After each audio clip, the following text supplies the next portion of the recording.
Welcome, friends and enemies, to this weekly news show hosted by Midwestern Commentary. I'm here to give you news hits and bits and pieces from around the web and the world. Links are available in the comment section on YouTube, and please subscribe on YouTube or Spotify to get instantly connected to new episodes. Maybe not on Spotify so much. I haven't quite gotten a steady rhythm of uploading to Spotify. It's my fault. Take a cup of coffee and sit down and enjoy. I am recording this on Monday, August 3rd. In USA and world news, President Trump says a new Iran deal is imminent. Negotiations resume on Monday, August 3rd. All I can say is, well, I hope, but considering what happened the last time, I will not hold my breath. In world news, Spain to put containment fence around Ceuta? C-U-T-A, after deadly border rush from Morocco. Well, you did it yourselves. Tens of thousands of immigrants breached the enclave earlier this week. 67 people died. And, 50 to 60,000 people. And then they say almost all of them have left. If you can go online and look at clips. I don't know if they're recent clips or daily clips, but sometimes it doesn't look like all of them have left. Local officials have blamed the increase on the Spanish Supreme Court ruling, which makes it harder to turn away them arriving from Morocco by sea. Vivas has called the ongoing situation absolutely unsustainable. Prime Minister Pedro Sanchez, all of Spain stands with them and called the increase an attack and a violation. It's like, aren't you the one who wanted them? I'm confused. It's all politicians. You flip-flop. 10 years ago, people were saying one thing. Now they're saying another thing. I don't get it. And that's worldwide, not just the U.S. They're all saying one thing and then they flip-flop to mean another thing. And, the internet is forever. You can go out and say things. People will find it, hunt it down, search it, find it. So I hope that, any of the citizens in that little village are okay or are going to be okay. I honestly hope so. In other world news, the wildfires that have been in Spain and France are now shifting to Greece. Gale force winds have driven flames through a seaside resort. As of Saturday, August 1st, they have this really cool image on the articles page of this charred forest near Ares, which is interesting. The fires in Spain are no longer advancing, and Portugal's main blaze is now under control. But dry weather and the heat and everything is just causing a lot of fires. In Japan, organizations rally to reunite lost pets with owners following the earthquake. In the wake of disaster that has destroyed homes and claimed over 36 lives, the Lost Dog Bulletin Board has 150,000 members on social media and is a registered equivalent to what would in America we would call a 501c3. On Tuesday, a lost Chihuahua named Leo was successfully identified by the group, located, and returned to his owner a mile away from where he was found, all through social media. And it is amazing. They are really good at identifying and trying to get the pets back with the owners. And that is something in the wake of a disaster is so emotional, because sometimes when you're in a sudden disaster and you either have to evacuate or your house is destroyed or something, you can't find someone or a pet, or you had to leave the pet behind, unfortunately, or the pet ran off because it was scared. And it's just to find that little piece of what was. And I think that is really good. About 20 pets and evacuees are currently housed at a school. So, they can't use the school forever, and working on reuniting them and getting them all to a safer place. Right on.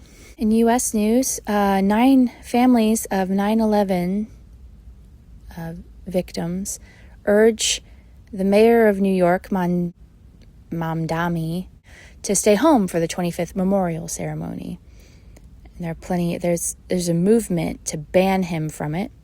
In less than 3 weeks, 66,000 people have signed the change.org petition demanding skip the event. The mayor's past remarks and associations with people openly hostile to the U.S. or scornful of the worst terror attack in American history have made his planned attendance a massive bout of criticism. And so far, he's pledging to be there. And I'm thinking, sir, if nobody wants you there, I wouldn't go. Just to be respectful. I mean, you clearly have people saying, we don't want you there. Then I would be like, then I won't be there. I won't comment on it. I won't do anything. I'll just not be there for the day. You could do that. It'd be a decent human being to do, especially in the light of so many people basically telling you, we don't want you there. Just saying, if people are like, I don't want you there, then I'm like, all right, I won't go. Because that's being respectful. I'm not going to make a fight about it.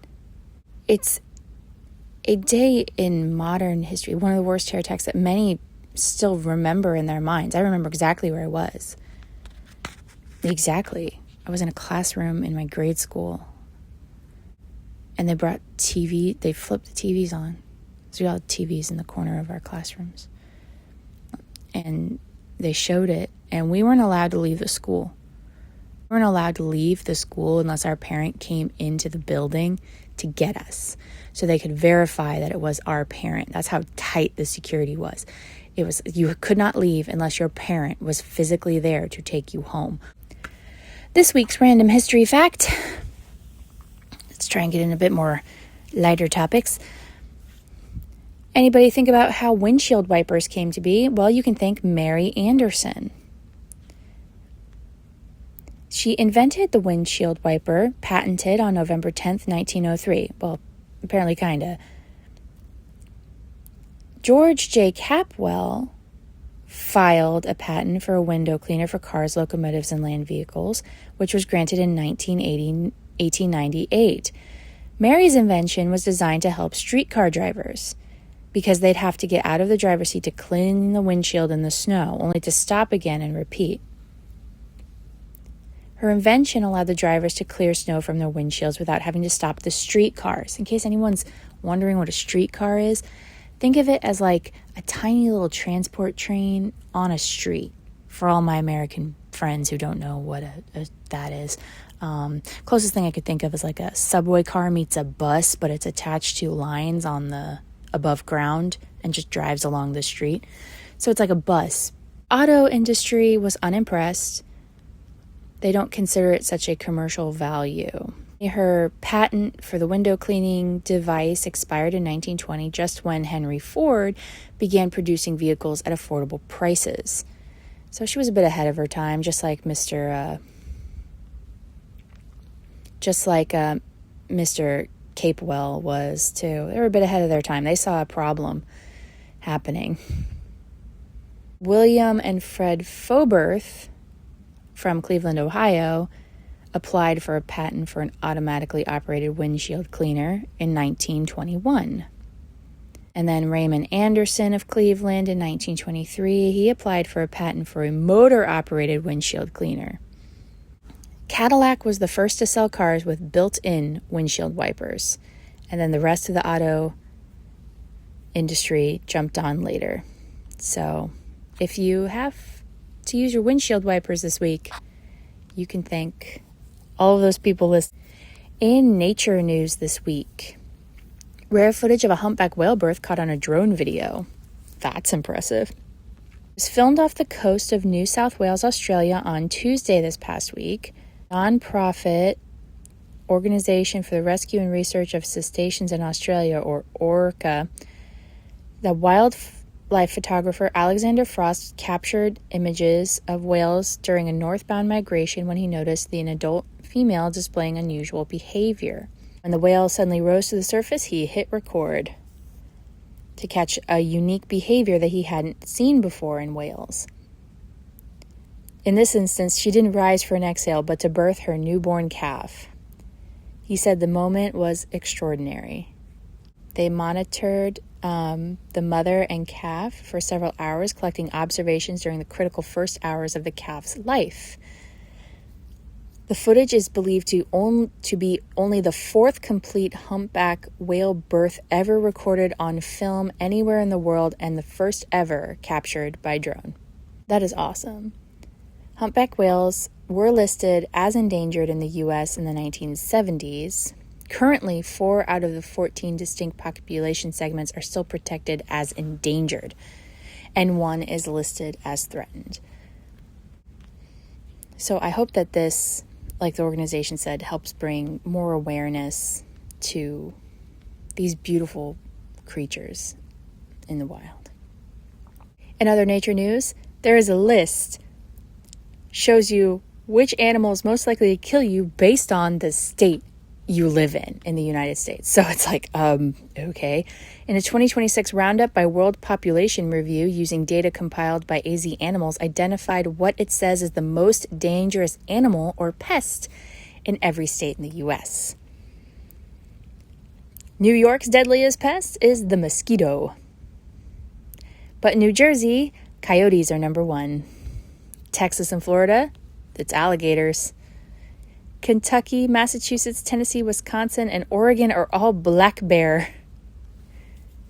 Meanwhile, Idaho, Montana, and Washington are grizzlies. South Dakota and Wyoming have bison.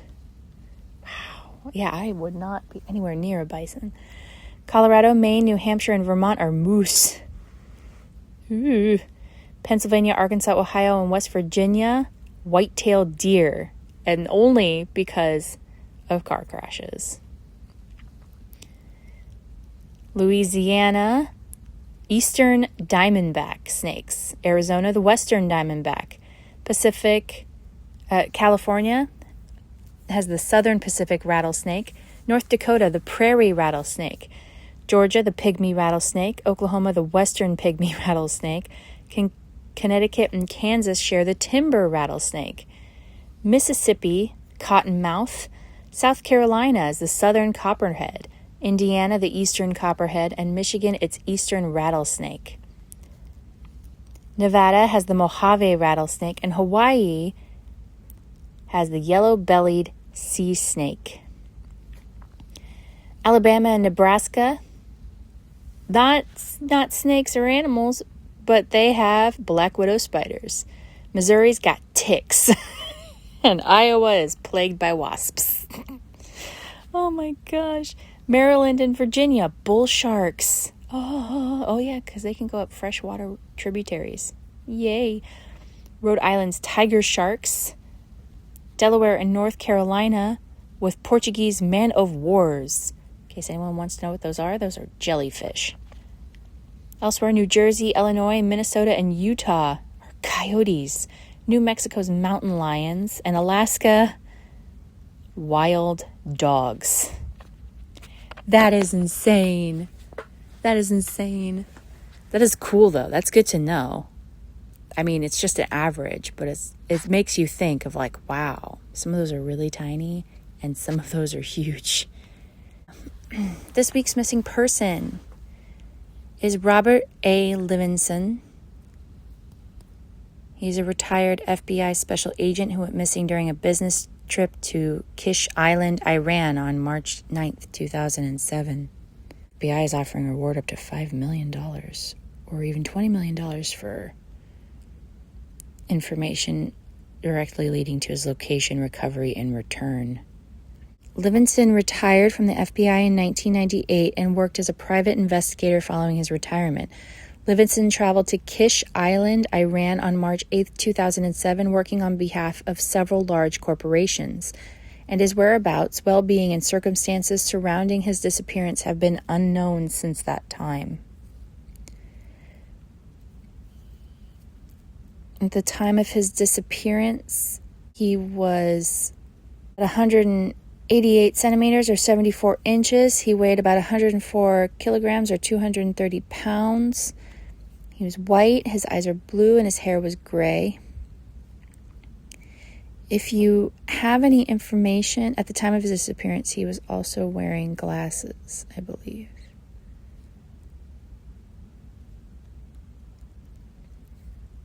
He's believed to have lost a significant amount of weight, possibly 50 to 60 pounds. So if you have any information in regarding his whereabouts, his disappearance, you can contact the FBI, you can contact the American Embassy, or you can submit a tip online according to the poster. I'm sure that Mr. Livingston's family and relatives, not to mention the FBI alone, would love to know what happened to him. Farmers Report this week.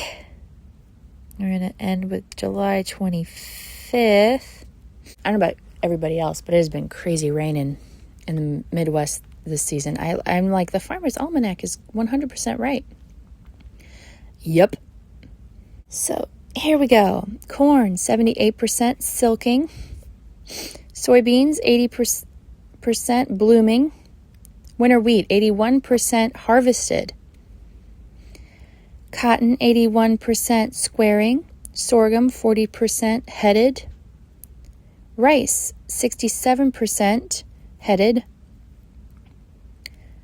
Oat, 34% harvested. Barley, 93% headed. Spring wheat, 92% headed. And the peanut crop is 84% pegging. So be sure to thank a farmer for the food you've eaten today. And on a side note, be sure to check out some of the county fairs. I know that there's a lot of 4-H clubs and everything, but I like going to it because you can actually see the like care and responsibility that a lot of people have in raising livestock, and even in growing vegetables for competition. It's like there's a lot of care that goes into what goes on your plate. And in my opinion, people should know where their food comes from.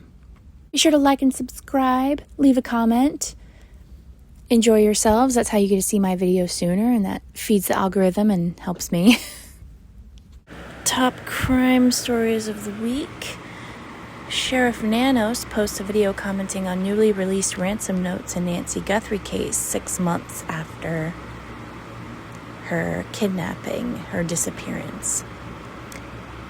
Explained why authorities recently released 2 proposed ransom notes, one of which does state that she has died. It's unknown if they're penned by the same sender. There's been a plea for anyone to come forward. The case is still active, and they want any information in case anybody recognizes the verbiage in anything. Rochester police are searching for clues after a woman was fatally shot after a Puerto Rican festival. At least 3 other people were wounded in the incident. They're looking for suspects. Around 10:30 p.m. in North Clinton Avenue in Rochester, the crowd dispersed when gunshots rang out around 12:25 a.m. By that time, officers had arrived at the scene, and an unidentified female victim had succumbed to her injuries. 3 other people were wounded. Their injuries are non-life-threatening. The investigation is still ongoing.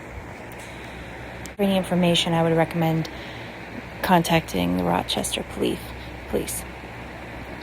Also, this past week, the DOJ dismissed charges against the reflection pool vandalism, saying it was a botched installation. They cited new information that the damage was caused by a botched installation by a contractor, and they're moving forward with dismissal. Currently, I believe that the reflection pool is either being repaired or has been completed in repair. In weird criminal news, TSA finds stolen Civil War era cannonballs in a passenger suitcase at an Alabama airport. The police determined the cannonballs were stolen from Fort Morgan based on paint markings applied to the artifacts by the fort staff, and they were dated to the American Civil War. What? A juvenile stole the cannonballs from a storage area in the fort and then placed them in their grandmother's checked bag. The grandmother told officers she did not know they were stolen. My gosh. Fort Morgan didn't respond to emails for comment. The institution has declined to press charges, and the artifacts were returned to the fort. I'm sure that kid will never live it down, not at least with his grandmother. So, man, she's probably going to be upset. like, you stole artifacts and put them in my bag. Kids, just don't steal. Nobody steal. Stealing is not good. Not good for anybody. In our last bit of crime news, an influencer was killed by her husband, police say, after she accused him of pedophilia on TikTok. Sarah Gilson was allegedly fatally shot by her estranged husband, Jeremiah Duffy, who'd been accused of molesting a girl a little over a month after she posted the video. She was granted a protection order against him on June 10th. On June 11th, she posted the video on TikTok.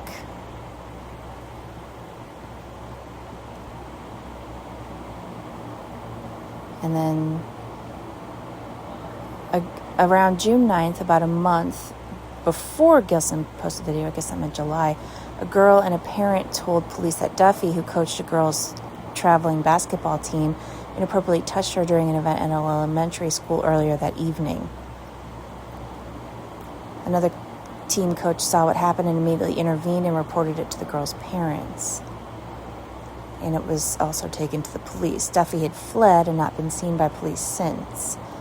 Because Duffy was a member of the Osage tribe and the incident at the school happened on tribal land, they submitted the case for a charge of lewd molestation of a minor to the U.S. Attorney's Office for review.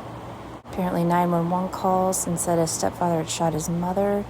When officers arrived at the home, they found Gilson and Duffy dead from apparent gunshot wounds to the head. Gilson's son, oh my gosh, was he there? Oh my gosh.